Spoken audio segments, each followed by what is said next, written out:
రావట్లేదా? 3 గో. ఊహిస్తేనే భయంకరంగా ఉంది.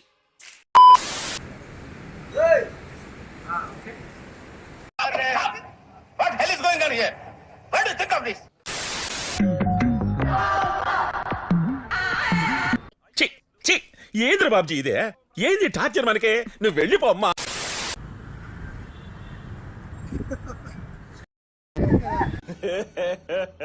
ఇంకోసారి హ్యాండ్ అలా పైకి లేపి మాట్లాడుతూ. Okay ready? ముద్దు పెట్టండి ఇప్పుడు. అప్పుడు తన వైపు చూడండి, ముద్దు పెట్టి. Right, okay.